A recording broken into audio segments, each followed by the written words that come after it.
Muy buenas noches. Muchas gracias a Educación Futura por el espacio para conversar. Esta noche, 23 de noviembre, estamos en el 14º Congreso Nacional de Investigación Educativa en San Luis Potosí y hoy vamos a conversar sobre evaluación y gobernanza del sistema educativo.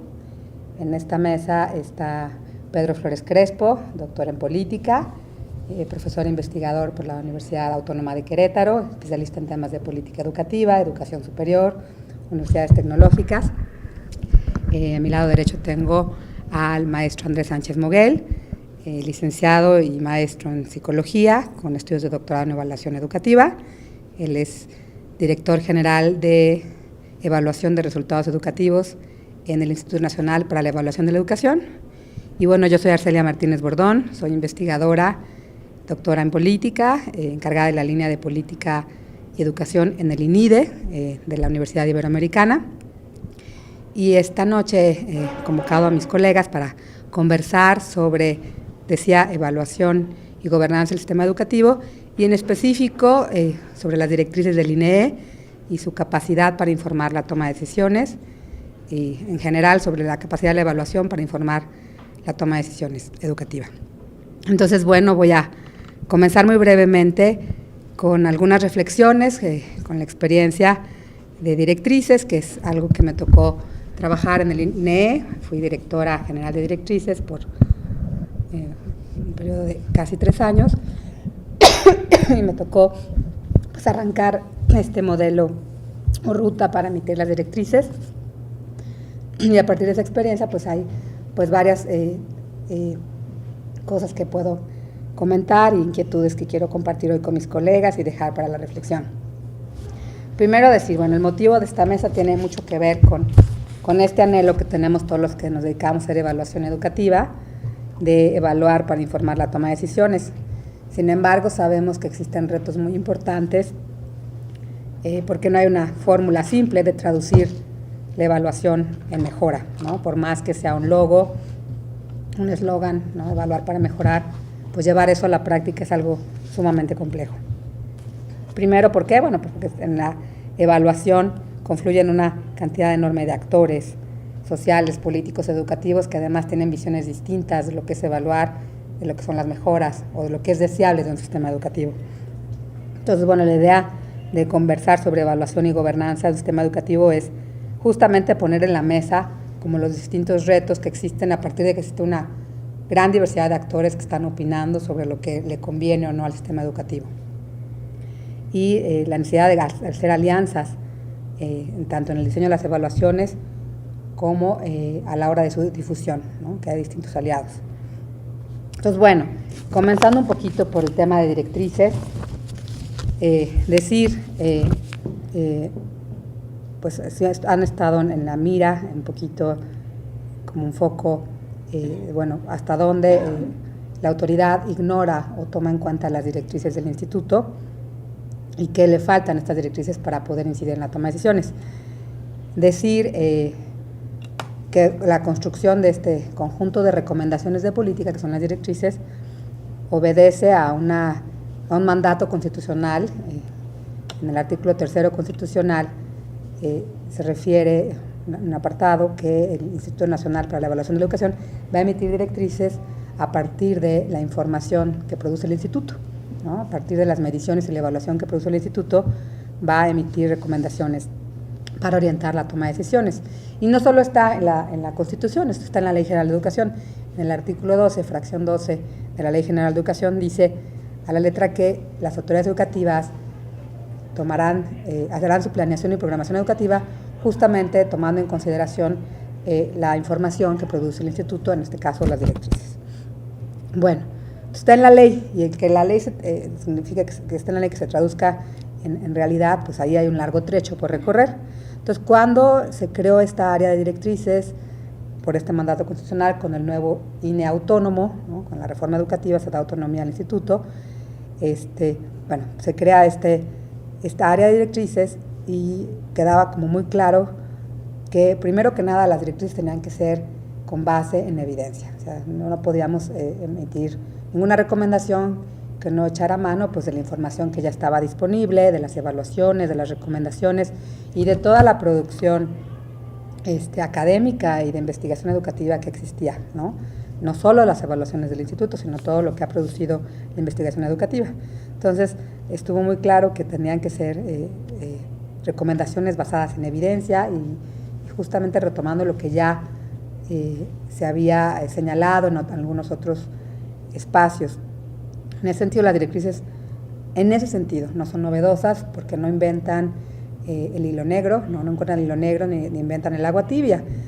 Recogen la información, las preocupaciones, las recomendaciones que ya habían hecho distintos actores involucrados en el análisis y evaluación del sistema educativo. Pero bueno, también decíamos, y fue como muy claro, que no solo era importante que las directrices fueran con base en evidencia, sino que recogieran las voces de distintos actores. Decíamos, la probabilidad de que esta información y estas recomendaciones, esta información que se traduce y se colocan como directrices, tenga una mayor probabilidad de uso, ¿no? Se va a lograr si, o sea, se van a aumentar esas probabilidades si las directrices recogen las voces de distintos actores. Esto es, actores sociales, educativos, OSCs, academia y sobre todo actores escolares, ¿no? También actores, supervisores, directores, a quienes les hicieran sentido las recomendaciones. Entonces, el INE se involucró en un proceso arduo de trabajo, de consulta con muchos actores para lograr esto. Entonces, había dos requisitos que veíamos como muy necesarios para lograr que las recomendaciones que se colocaran tuvieran mayores probabilidades de uso, ¿no? Primero, información con base en evidencia. Segundo, una construcción participativa. A 3 años de distancia, bueno, viene un balance, ¿no? ¿Qué ha hecho el instituto? Ha emitido ya 3 conjuntos de directrices para mejorar la formación inicial de docentes de educación básica, para mejorar la oferta educativa a niños y adolescentes indígenas y a niños y adolescentes hijos de familias de jornaleros agrícolas migrantes. Yo ahora ya no estoy en el instituto, hace unos meses que estoy en la Ibero, y me he dedicado a analizar, bueno, por parte del trabajo que a mí me tocó realizar, y sé, bueno, porque evidentemente tengo una relación con el instituto, y sé que están trabajando ahora un par de propuestas más, que esperamos que pronto salgan a la luz. Unas tienen que ver con la mejora de la formación continua, el desarrollo profesional de los docentes, y otras tienen que ver con cómo abatir la deserción escolar, o sea, todas las políticas relacionadas con el abatimiento de la deserción en educación media superior. Entonces, bueno, vienen varios temas, todos son importantes, pero ¿qué está pasando con toda esta información que se genera y que se coloca para orientar la toma de decisiones? ¿Está siendo usada, no está siendo usada? ¿Qué retos se enfrenta? Y bueno, parte de las preocupaciones, ¿no?, que tenemos en esta mesa y que he dialogado con Pedro, con Andrés y con otros colegas, pues tiene que ver con, quizá se necesitan no solo directrices con base en evidencia y con la construcción participativa, sino también directrices que sean aceptadas, que sean socializadas, que sean aprendidas, arropadas por otro grupo de ciudadanos, y me refiero a OSCs, a observatorios de políticas, a un conjunto de actores que las hagan suyas y que digan, bueno, aquí hay un piso mínimo que está planteando el instituto. Las directrices son documentos propuesta, son documentos vivos que pueden significarse en distintos espacios y contextos, especialmente ya cuando bajan a un estado, cuando bajan a la escuela. No es una ley directa de lo que se tiene que hacer, sino son propuestas de mejora, pero ¿cómo podríamos hacerle para que tengan una mayor probabilidad de incidencia, ¿no? Entonces, en el INE se discutía hace tiempo y siguen esas discusiones, cómo hacer un seguimiento de estas directrices, y hasta donde yo estuve, el trabajo también tenía que ver con lograr involucrar actores, por ejemplo, como los diputados o los senadores, y colocar esta información que está produciendo el instituto en estos espacios para hacer exigible el derecho a una educación de calidad a partir de esta información que se está generando. Entonces, que no solo sean documentos que queden muy bonitos, bien explicados sobre las rutas de mejora, sino que sean documentos de análisis, de propuesta, de debate. Entonces, pareciera ser que un elemento indispensable para que haya una mayor discusión es que se coloque esta información con otros actores, ¿no? Que se les dé mayor relevancia, que se le dé mayor presupuesto, incluso al área de seguimiento de directrices, ¿no? Hasta ahorita, pues el INE tiene muchísimas actividades, el seguimiento es una de las actividades, pero quizás se necesitaría más presupuesto, un equipo concretamente trabajando, me refiero a un conjunto grande de colegas trabajando en el seguimiento. Son preguntas, ¿no? O sea, de pronto yo lo veo como algo necesario, pero también viene la pregunta, ¿el INE tendría que dedicarse a dar seguimiento de las directrices o solo dejar esta información? ¿Quién tendría que recoger esta información? ¿Qué chamba tiene que hacer el instituto y qué chamba tenemos que hacer los de afuera, ahora desde la academia de sociedad civil, para que esta información realmente sirva para tomar decisiones? Entonces, preguntas que les dejo a mis colegas y además ellos traen otras reflexiones también, pero una crítica que se hizo en algún momento a las directrices es que no necesariamente estaban conjuntando las voces de todos los actores, o que lo que los actores opinaban no se reflejaban en las directrices. Y ahí yo lo que pregunto es, ¿hasta dónde puede el INE ser tan exhaustivo para consultar eternamente a actores, ¿no? A mí, en mi experiencia, pues, viví un proceso amplio de discusión con muchos actores, pues llegó un momento que tenías que parar la discusión y que tenías que emitir una directriz, ¿no? Entonces la consulta puede prolongarse al infinito y bueno, ¿esto es posible o no? ¿No? Eso también implica presupuestos, recursos de uso de recursos públicos, ¿no? Para generar más consultas. Entonces, ¿hasta dónde haces el corte y decir, bueno, ya consulté a suficientes actores y ya coloco esta información, ¿no? Entonces la pregunta, ¿hasta dónde debe extenderse la consulta? Y hasta dónde el INE debería preocuparse, Pedro, Andrés, por generar espacios de más diálogo, más discusión, para colocar estas propuestas, que son las directrices, estas recomendaciones de política, y que los actores las usen, ¿no? Son preguntas,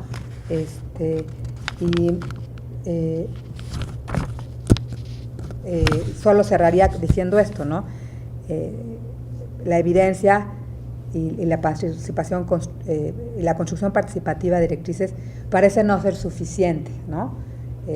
Creo que siempre estuvimos conscientes en el Instituto de eso, que no era suficiente generar directrices basadas en evidencia y participativas, sino que faltaban otros elementos. Pero yo abro la discusión con ustedes y bueno, hasta aquí ahorita mi participación, quizás retomé algunos puntos.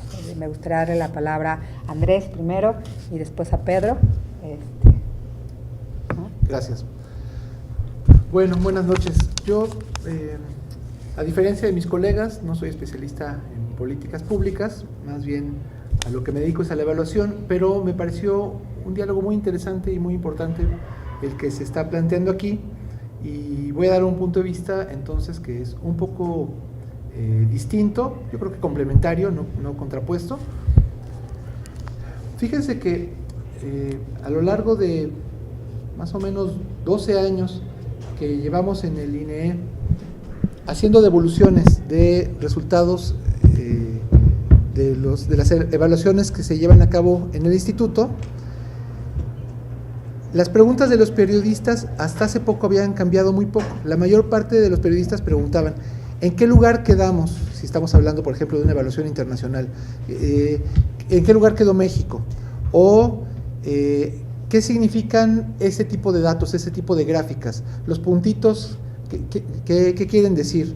¿Ganamos o perdimos? ¿Somos los mejores o somos los peores? ¿En qué lugar? Es decir, las preguntas eran unas preguntas que yo asocio mucho a la prensa deportiva. Había preguntas que era ¿quién ganó, quién perdió? Pero recientemente, en las últimas devoluciones de resultados que ha hecho el instituto, he encontrado una cosa que me parece muy sorprendente, que es con lo que quiero empezar a compartir con ustedes.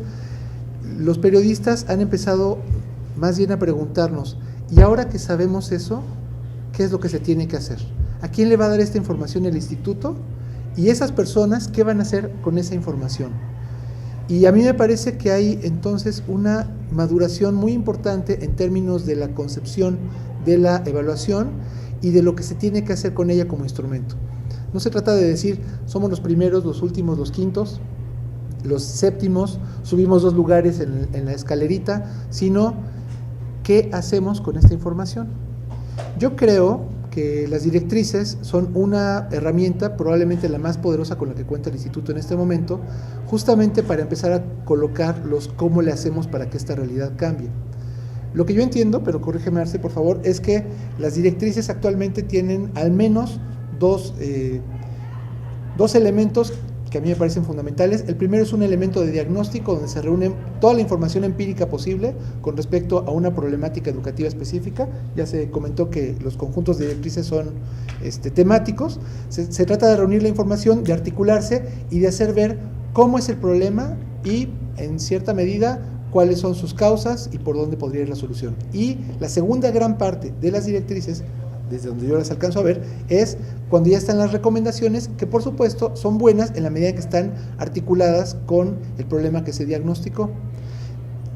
Nosotros quisiéramos que este tipo de trabajo tan exhaustivo y tan detallado se hiciera pues para cada problema educativo, ¿no? Que uno dijera, tenemos un problema nacional con el aprendizaje en matemáticas, todo el mundo lo ve, estaría muy bien poder diagnosticar el problema muy a detalle, muy a fondo, ver en diferentes grados qué es lo que está sucediendo, tratar de identificar las posibles causas y a partir de ello derivar recomendaciones poderosas. No solamente son recomendaciones desde lo académico, sino al consultar a diferentes tipos de actores, buscan que haya plausibilidad en ellas y que además sean atendibles con la cantidad de recursos disponibles en el país para poder invertir en educación. Entonces, ese ejercicio que se lleva a cabo con las directrices, a mí me gustaría, ¿verdad?, que fuera un ejercicio que pudiera hacerse, claro, a lo mejor en una mucha menor escala, pero a nivel, por ejemplo, de los centros escolares.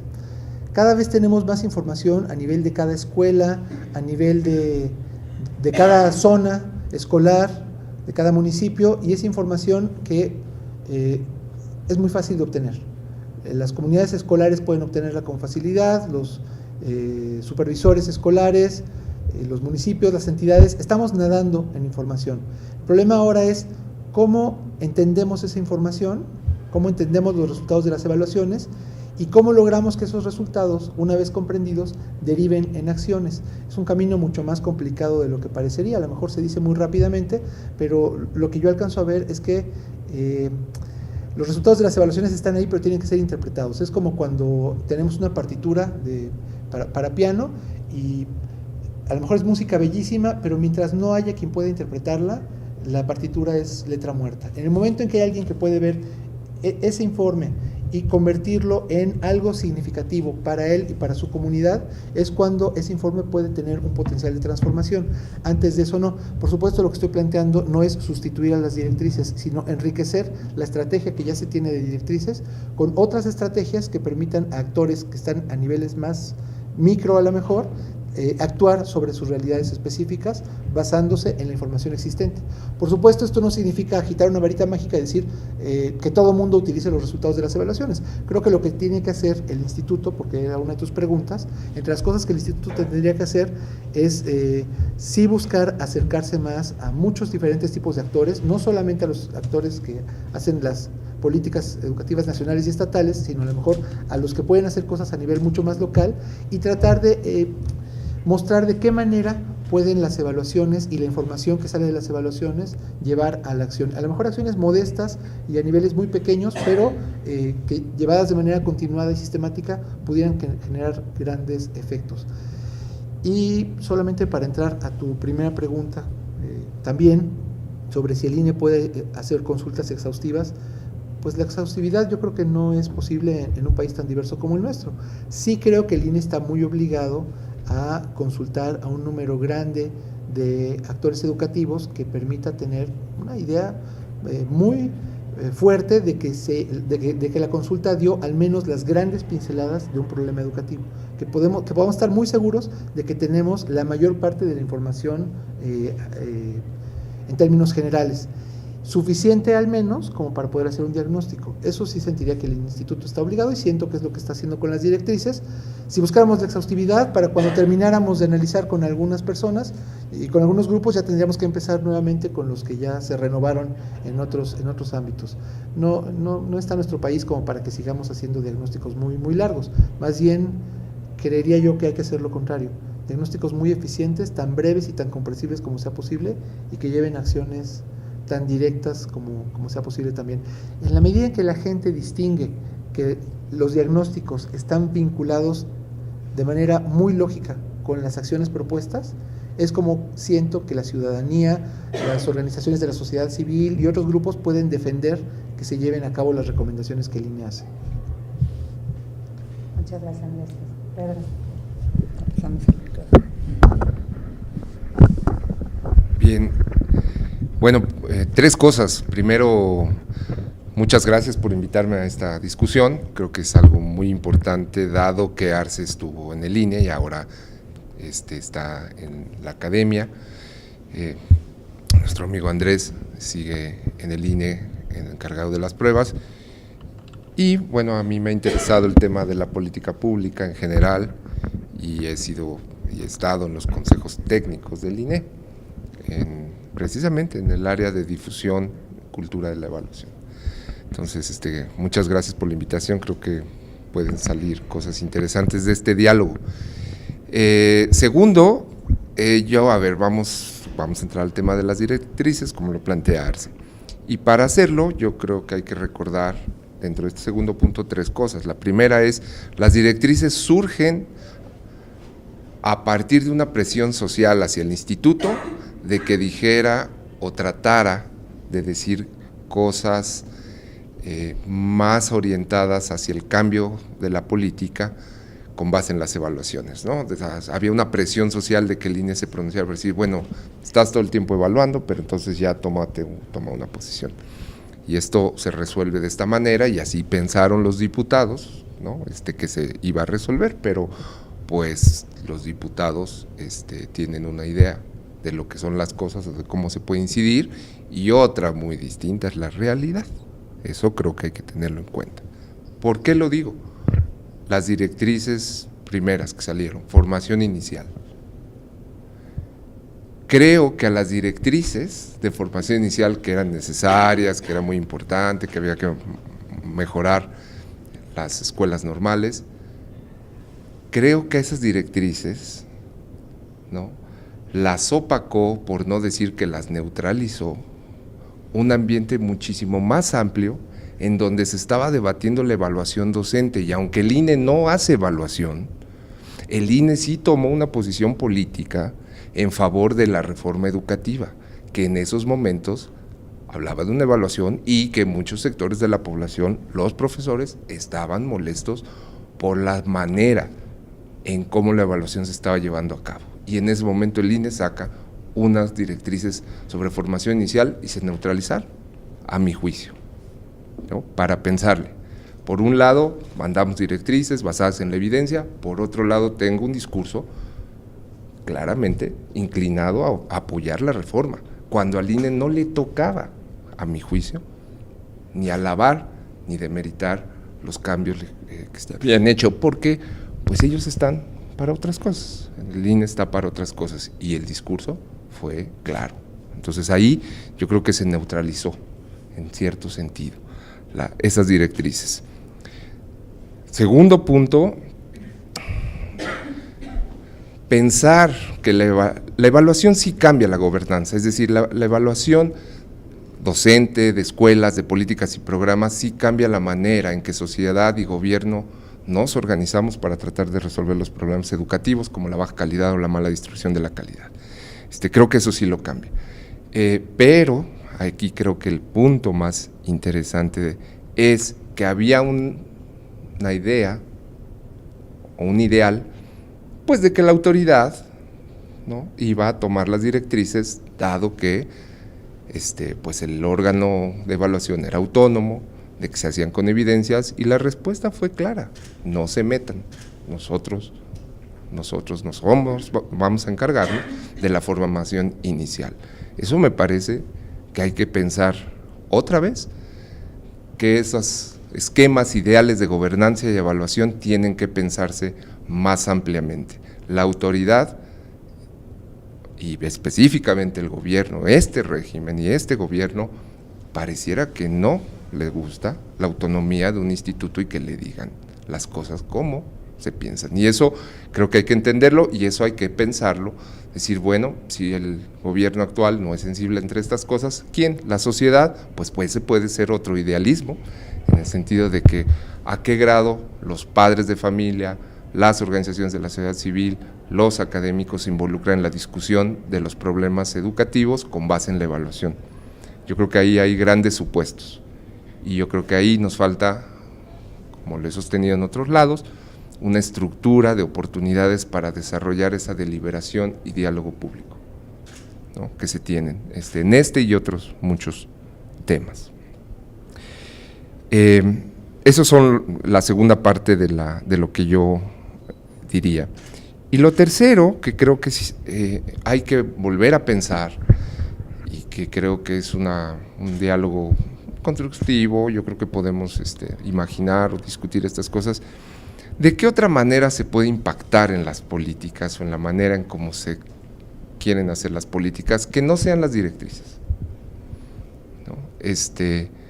Quizá un informe anual con una pregunta guía y que reúna y articule las diferentes oficinas y departamentos del INE y que respondan a una pregunta central, como lo hizo el INE en algún momento: ¿avanza o retrocede la educación? Y ahí aprendimos que la primaria avanzó, mientras que la secundaria no, por lo tanto había que ponerle atención a la secundaria, y esto creo que es importante, un informe anual que tenga una pregunta articuladora, ¿no?, y que creo que puede ser, quizá a partir, y bueno, pues, al menos nos daría un insumo para pensar y discutir las políticas públicas actuales.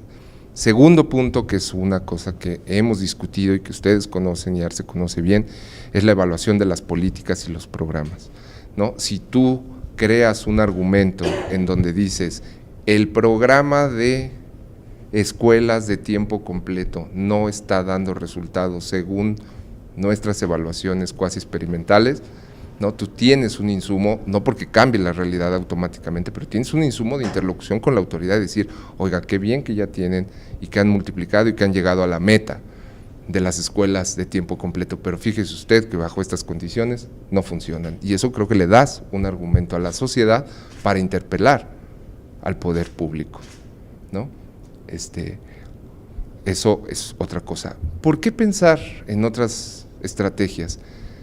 Ustedes me corregirán, yo siento que las directrices, aunque se dicen que tienen un modelo constructivo basado en la evidencia, son medidas, y a lo mejor así tienen que ser, muy generales. Crear un sistema de información para, pues eso creo que desde hace mucho lo pudimos haber propuesto, ¿no?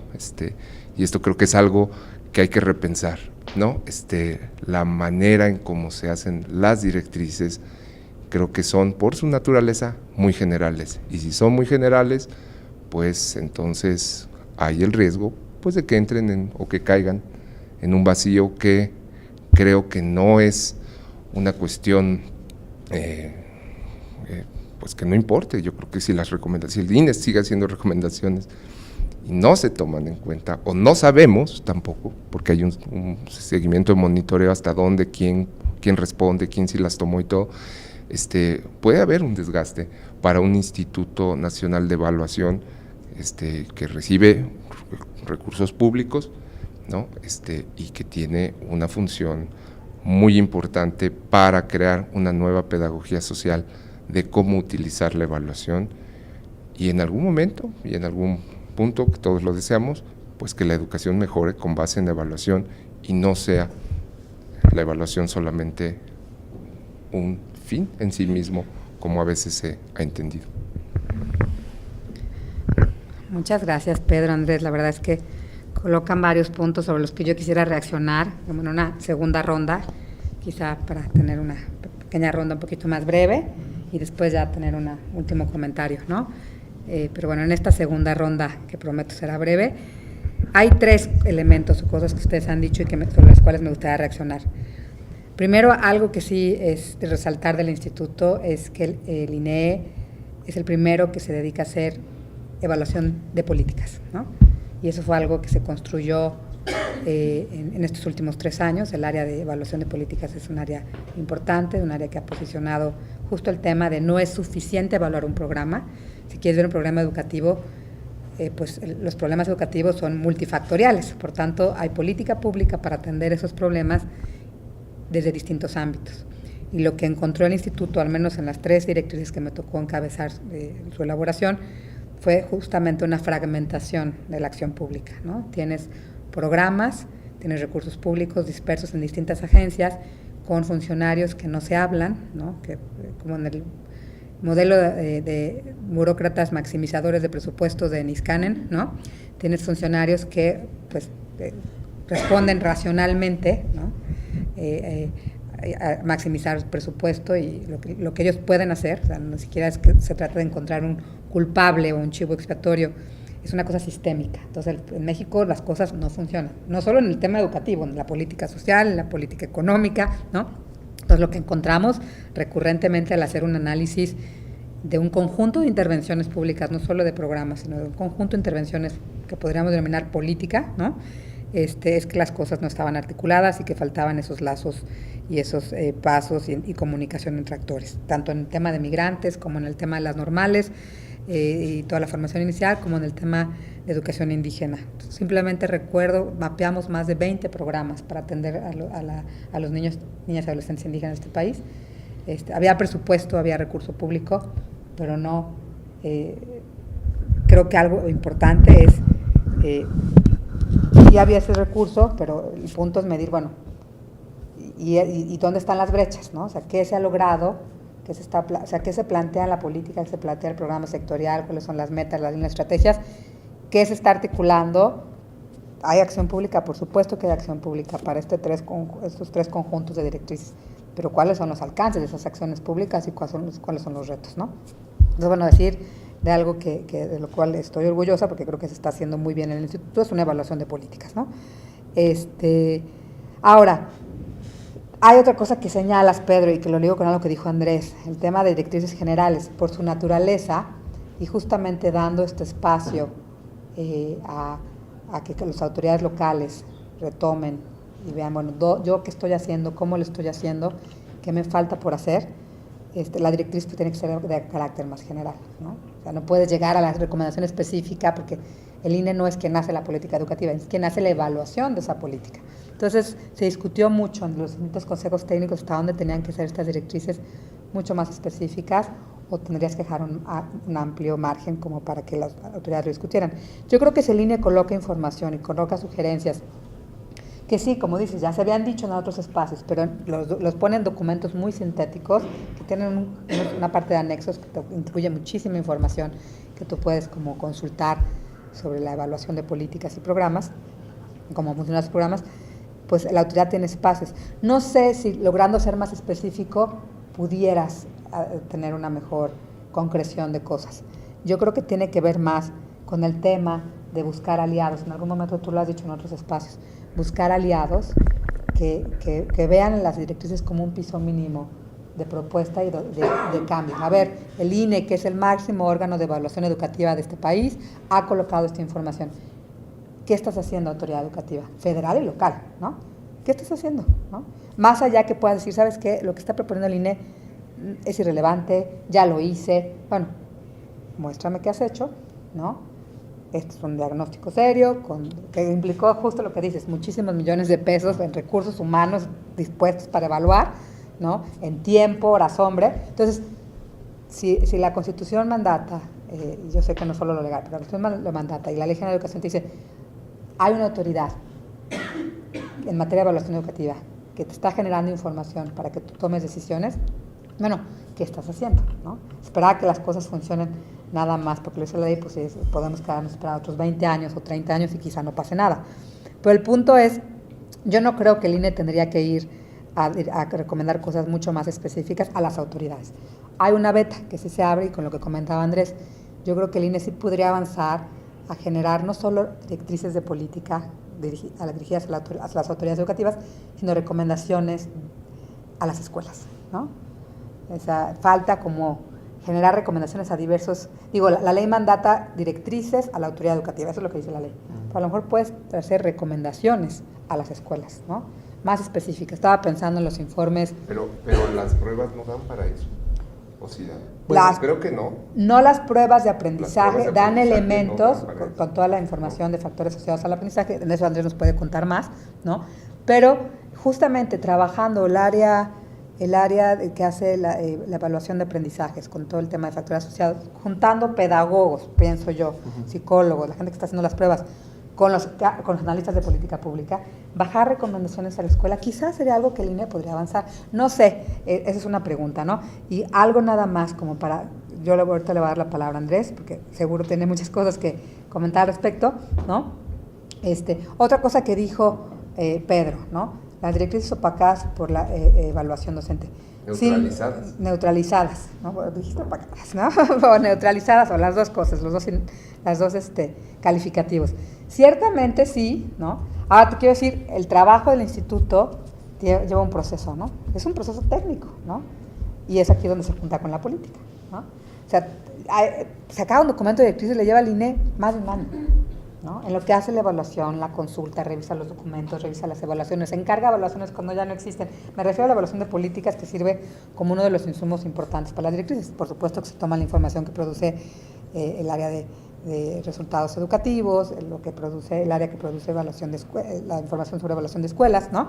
Todos esos son insumos de diagnóstico, pero la evaluación de políticas implica justo hacer esos diagnósticos con autoridades y ver hasta dónde están avanzando, con qué presupuesto, con qué articulación, qué programas, cómo ha evolucionado la política, ¿no? Todo eso lleva un tiempo. Y bueno, el INE partió, y aquí sí defiendo, ¿no?, al INE, partió de emitir directrices para mejorar la formación inicial de los docentes. No se puede cambiar la educación en este país si no le metes seriedad a la formación y recursos a la formación y profesionalización de los docentes, ¿no? Y bueno, por supuesto, en ese momento, pues el foco estuvo puesto en ese momento y todavía, ¿no? El INE a veces está en el ojo del huracán justamente por los temas de evaluación docente. Por cierto, sí tiene participación. El INE aprueba los perfiles, parámetros, indicadores, hace los lineamientos para la evaluación de los procesos de evaluación y supervisa, o sea, no hace la evaluación docente solo, ¿no? Pero participa perfectamente con la autoridad. Entonces es algo que también le compete, ¿no? Ahora, bueno, hay un tema político, como bien lo podemos ver, ¿no? De coyuntura, qué información colocas, ¿no? El INE tiene el mandato de ser directrices, ¿no? Y entonces, ¿dónde las colocas? ¿En qué timing específico las colocas? Pues siempre es complejo, ¿no? Bueno, yo con eso más bien quiero cerrar para darle la palabra a ustedes, ¿no? Hay muchas ideas, creo que este diálogo puede continuar. Nada más el punto de el supuesto idealista, ¿no? No es suficiente que estén basadas en evidencia, eso es muy técnico, estoy de acuerdo. Convocar a sociedad civil, convocar a la academia, convocar a otros actores, no para que digan están perfectas las directrices del INE, pero para que haya un piso mínimo con el que podemos empezar a discutir y pedirle cuentas a la autoridad. ¿Te parece muy idealista? ¿No? ¿Les parece muy idealista? A lo mejor sí, pues, ¿no? Pero a mí me parece que es una apuesta interesante, como acercarse más, socializar más este trabajo con otros actores que puedan ayudarnos a pedirle cuentas al sistema educativo. Te dejo la palabra, Andrés, ¿no? Yo quiero comentar sobre 4 ideas que ustedes han expresado ahorita.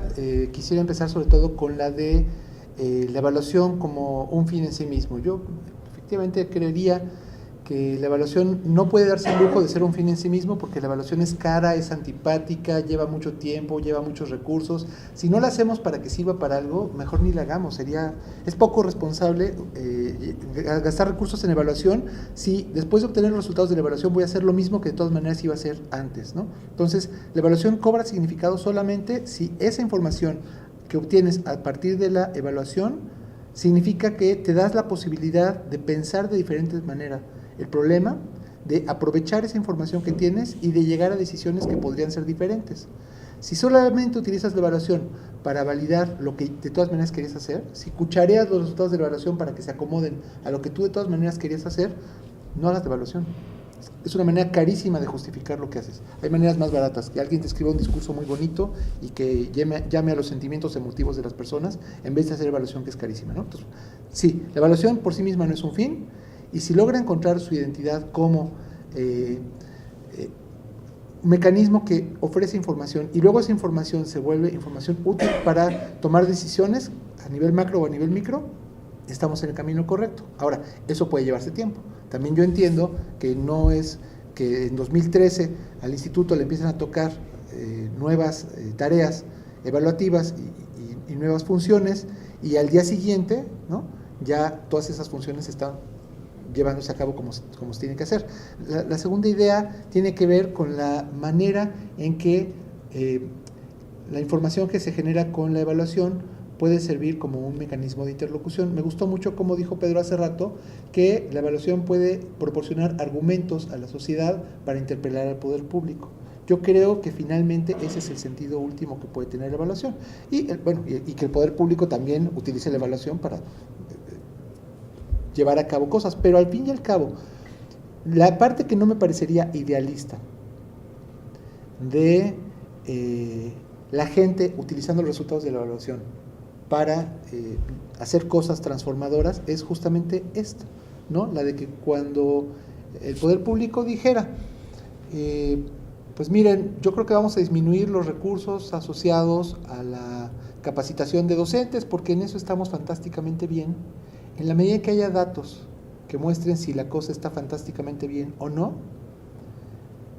otros grupos pueden argumentar hacia esa decisión y valorarla en términos muy claros, poco dogmáticos y más bien informados y con la asistencia de la razón. En la medida en que la gente pueda apropiarse, a lo mejor no cada ciudadano, a lo mejor no los padres de familia, pero sí grupos interesados en estos temas, puedan apropiarse de la manera en que el poder dice que tomó una decisión y la manera en que el poder dice que argumenta a partir de los datos, y puede hacer una crítica de si eso parece un buen tratamiento de los datos y si la solución parece realmente ser congruente con lo que sabemos. Creería yo que tenemos muchos más elementos como sociedad para participar en las decisiones, para que al fin y al cabo haya una cierta gobernanza, ¿no?, en la que la sociedad participe. Repito, no a lo mejor cada individuo. Las últimas dos ideas que quiero comentar. Una Pedro hablaba sobre el timing. Eso creo que es muy importante, ¿no? Encontrar el momento en el cual una serie de ideas, recomendaciones, directrices, vamos a llamarlas, la verdad, como queramos llamarles, pero el momento en que hay una reflexión sobre lo que sabemos sobre un problema público y hay recomendaciones a ese respecto, claro que tiene que tener un buen timing, ¿no? Y tiene que haber a lo mejor primero una fase de sensibilización pública, a lo mejor no, a lo mejor ya es un problema público tan sentido que no hace falta sensibilizar nada. Si el día de hoy, por ejemplo, empezáramos a hablar de infraestructura escolar y de si las escuelas tienen suficiente mantenimiento, la cantidad de sensibilización que necesitamos es cero, porque los sismos recientes hacen que sea un tema que está a flor de piel. No siempre va a ser posible encontrar el momento perfecto para decir algunas cosas. Hay cosas que se tienen que decir en cuanto se tiene la información, porque sería criminal no hacerlo. Pero en otras ocasiones, probablemente lo que tenemos que ir haciendo es ensayando cuáles son los mejores momentos para decir cosas. Tú decías también, a lo mejor el instituto tendría que pensar en que su informe anual tuviera un hilo, contestara una sola pregunta en cada ocasión, fuera muy monotemático, pero fuera muy a profundidad y que pudiera tratar el tema de manera muy, muy exhaustiva. Es una manera de verlo, creo que es opinable. A lo mejor conviene más bien entrarle a varios problemas simultáneamente y hacer un diagnóstico amplio. Otro dirá, pues el que mucho abarca poco aprieta, ¿no? Al final creo que el instituto está en la tarea de encontrar quiénes son los interlocutores en los que se puede apoyar o a los que les puede dar información. Ahorita estamos tirándole a todo el que se deje, todo el que quiera oírnos, incluyendo usted, le tiramos toda la información que podamos, Pero seguramente en el tiempo se va a ir encontrando cuáles son los mejores interlocutores que tiene el instituto, cuáles son los mejores tiempos en los que puede hacer estas devoluciones de información y cuáles son los mejores formatos. Eso yo creo que es algo que tiene que irse colocando en el tiempo. Y lo último que quiero decir, porque además eso me interpela directamente, es: ¿las pruebas nacionales dan para hacer recomendaciones escuela por escuela? Bueno, el instituto, acuérdense ustedes que hace pruebas nacionales, planea que tiene dos partes. La parte que hace el instituto da información a nivel nacional, estatal y de los grandes subsistemas o tipos de escuelas. Esa información no sirve para hacer recomendaciones escuela por escuela. Sí sirve para tener pistas, por ejemplo, de cuáles son las escuelas que requieren más ayuda, qué tipos de escuelas, en dónde están, qué tipo de alumnos pueden requerir más ayuda y qué tipo de ayuda, pero de manera muy general. Ahora bien, acuérdense que la segunda parte de Planea son las evaluaciones que hace la SEP a cada una de las escuelas y hace una devolución a cada escuela. Al instituto no le toca hacer esa devolución. El instituto participa en la construcción de los instrumentos de evaluación de esa segunda Planea, pero no en la devolución. La devolución la hace la SEP. Incluso el levantamiento de información escuela por escuela lo hace la SEP. Pero el instituto sí tiene entre sus responsabilidades la de generar una cultura de la evaluación y pensar en, al menos a manera de grupos piloto, tratar de acercarle las mejores maneras de interpretar esa información escolar a comunidades escolares, a docentes y directivos que dicen: bueno, ya tengo resultados, ya me están diciendo más o menos cuál es el aprovechamiento de mis alumnos a lo largo de varios años, ¿qué hago con eso? Yo creo que el instituto sí tiene una responsabilidad de tratar de acercarse a los docentes y a los directores y decirles qué cosas creemos que pueden hacer con eso, ¿no? Sí, yo creo que hay una idea en la cual coincidimos los tres, que es la utilización de una base de información o de resultados de evaluación que sea mucho más plural y que dé la posibilidad de explicarte fenómenos complejos. Creo que eso coincidimos. Y eso puede hacerlo, ya sea el informe, quizá el informe no, pero quizá un documento después del informe que sea realmente un documento de política orientado. Oiga, juntamos la evaluación docente, juntamos la evaluación de escuelas, juntamos la evaluación de políticas y programas, juntamos la evaluación de aprendizajes, ¿no? Y la evaluación de condiciones escolares, y vimos esto. Y entonces aquí sí podemos explicar un poco más porque tenemos una base de información mucho más amplia, ¿no? Y eso creo que sí le corresponde al INE hacerlo. Tiene mucha información el INE, ¿no? Y pareciera que antes se ocultaba la información cuando todavía no existía el INE, y ahora que tenemos la información, pues como que no sabemos mucho cómo hacerla, que no es tan fácil tampoco, no son cosas. Entonces, creo que ahí hay una beta muy importante, ¿no? Para utilizar esas bases de información, esa información que genera el INE, ¿no? Eso es a donde coincidimos. Hay otro punto que a mí me interesa mucho y que me ha interesado, es cómo se usa la evaluación y se liga con otras políticas como la participación social, por ejemplo. Y hay proyectos muy exitosos en este respecto. El proyecto o la evaluación que hace nuestro amigo Felipe Evia de MIA, ¿no? Que utilizan la evaluación, ¿no? Para tomar decisiones, hacer esquemas de deliberación pública. Y creo que ahí está roto el vínculo entre evaluación y deliberación o participación social. No solamente en el INE, sino a nivel de política nacional. A ver, vamos a preguntarle a la SEP: oiga, usted dice que ya está evaluando a los directores con base en el mérito, pues ¿qué le parece si los nombramientos de directores los avala el Consejo de Participación Social? ¿No? ¿No?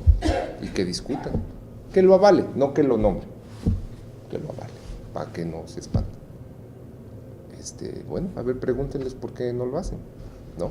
Porque hay otros esquemas, por ejemplo, de participación social, que lo han cambiado en este régimen, ¿no? El representante del CONAPACE era elegido. Cuando entra Nuño, lo cambia a que sea designado, vuelve a ser oficialista el CONAPACE, ¿no? Y recae en una persona muy cercana a los programas educativos y a la elaboración de las políticas y los programas, y ponen a una persona que sabemos que hace este tipo de ejercicios para la SEP, pero lo pone del lado de la participación social, ¿no? Entonces, ojo, o sea, ahí vuelvo al punto, la autoridad, la estamos pensando y tenemos grandes supuestos de que la autoridad es consciente e insensible hacia información y evaluación que es objetiva y transparente, pero no, estos son los actores, con esos hay que lidiar y hay que pensar desde el INE, pues otras formas de actuar, desde la sociedad también, los académicos, las organizaciones de la sociedad civil, que hay muchas que sí están presionando en otros sentidos a que la evaluación se utilice de otra manera, incluso a veces con algunos enfoques temerarios, por ejemplo, ¿no? Dar a conocer los nombres de todos los profesores que pasaron y no pasaron, que es algo bastante discutible. Pero bueno, estamos en ese ejercicio de construcción de una sociedad que pareciera que en algunas regiones como la Ciudad de México somos más exigentes y hay otras que no. Y yo creo que eso la evaluación lo tiene que tener en cuenta y yo creo que sí, son esquemas de gobernanza distintas, pero ya para terminar, sí creo que hay grandes supuestos. Los supuestos son estos: la autoridad es consciente de la información objetiva y la va a usar, ese es un gran supuesto. La sociedad va a hacer caso y va a presionar a las autoridades para que lleven a cabo lo que dicen las directrices, otro gran supuesto, y que el INE comunica de una manera muy eficiente, oportuna, las cosas, ese es otro gran supuesto, ¿no? Y creo que eso hay que pensarlo detenidamente para seguir explorando esta relación entre evaluación y gobernanza, es decir, cómo la evaluación nos ayuda a organizarnos para enfrentar los problemas educativos como la baja calidad y la mala distribución de esa calidad. Pues bueno, ya solamente algunas ideas para cerrar este espacio. De verdad, pues surgen más preguntas, ¿no? Es un diálogo que apenas comienza, no está acabado, ¿no? Creo que coincido con Pedro en esta última reflexión. Debemos discutir más ampliamente en este espacio y con más colegas, ¿no? Cómo tender puentes entre la evaluación y la mejora. Es un tema que ha ocupado la mente y el tiempo de distintos investigadores educativos desde hace muchos años, no es un tema nuevo, como esta imposibilidad de que la evaluación sirva para la toma de decisiones de entrada, porque hay discursos distintos entre el evaluador y formas de ver distinto el mundo entre el evaluador, el académico, el funcionario, ¿no? Entonces, ¿de qué estamos hablando? Ponernos de acuerdo y si podemos, a partir de este diálogo, generar propuestas de mejora ¿no? Donde todo el mundo se sienta representado, ¿no? Si avanzamos en eso, seguro avanzaremos también en la gobernanza del sistema educativo. Pero la gran pregunta es cómo lograr un sistema de evaluación más participativo, más incluyente y que se use, ¿no? Por fuera del instituto, pues sí me da mucha frustración, confieso, ¿no? Me da mucha frustración. Yo soy evaluadora desde el 2004, ¿no? Que fue el primer programa que me tocó evaluar, un programa de cero rezago educativo que llevaba el INEA. Y desde entonces, pues me ha tocado evaluar muchos programas, ¿no? Y bueno, desde el INE, un enfoque de evaluación de políticas, ¿no? Y con mucha frustración veo, ¿no? Cómo generamos tanta información. O sea, lo que tenemos ahora es mucha información, ¿no? Y que esa información, pues, es por el conocimiento de especialistas, ¿no? Y no llega, ¿no? Por temas políticos, por tema quizá de una comunicación poco efectiva de las evaluaciones, ¿no? Entonces, ¿cómo podemos hacer para, y no se trata de imponer la visión del instituto, ¿no? Me refiero al INEE, ¿no? Pero cómo generar más espacios de deliberación, ¿no? Creo que más bien tenemos que avanzar a pensar eso, ahora desde academia, desde sociedad civil, cómo podemos empujar estos procesos. Entonces, bueno, yo les agradezco el tiempo, el espacio, y no sé si tengan alguna reflexión final. Hay preguntas que tengo en mi celular. En lo que les echas un ojito, ¿puedo hacer un comentario? Sí, por supuesto, por supuesto. Bueno, yo creo que una de las obligaciones que tiene el INE, creo yo, es la de estar seguro de que toda la información que produce se vuelve pública. Y no solamente porque escupe las bases de datos, eso lo hacemos, pero las bases de datos pueden no ser muy accesibles a muchas personas que no saben usar bases de datos. Entonces, creo que otra obligación, la obligación inicial es toda la información que se produzca en el instituto tiene que volverse pública y sin barreras de costo. Ustedes saben que todos los documentos que el instituto genera es gratuita, eso sí, hay que tener internet normalmente para poder acceder a ella. Pero una segunda barrera es la del conocimiento.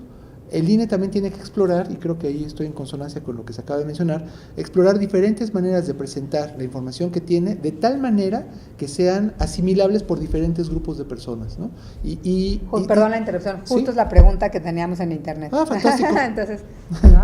Bueno, pues estamos, yo creo que que es una preocupación común, ¿no? Cuando decimos, sí, bueno, ya nadamos en información, tenemos muchísima más información que la que teníamos a finales del siglo pasado. Eso está padre, pero ¿la estamos usando? ¿O la situación es exactamente igual porque no sabemos todavía cómo utilizarla? Nunca es exactamente igual tener mucha información que no tenerla. Tener información siempre es mejor que no tenerla, pero luce solamente si la sabemos usar.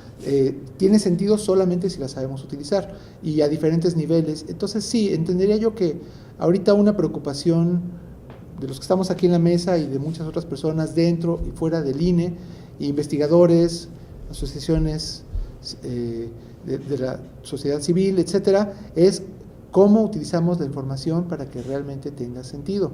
Y seguro van a salir muchos mecanismos, algunos que el INE propondrá y otros no. Y algunos de los que el INE proponga no van a resultar bien.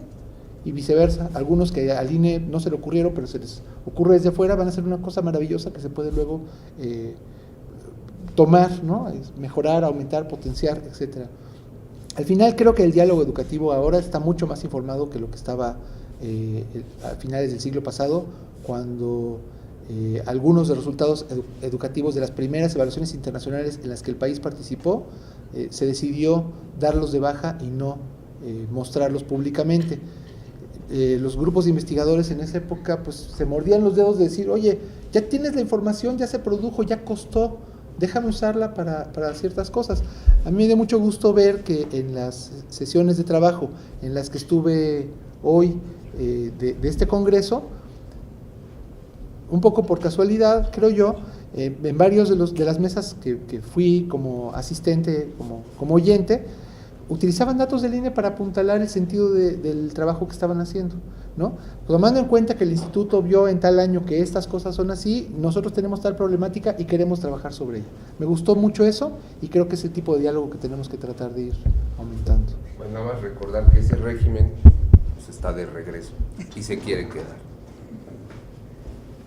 Bueno, pues muchas gracias. ¿Hay alguna otra pregunta? La anterior.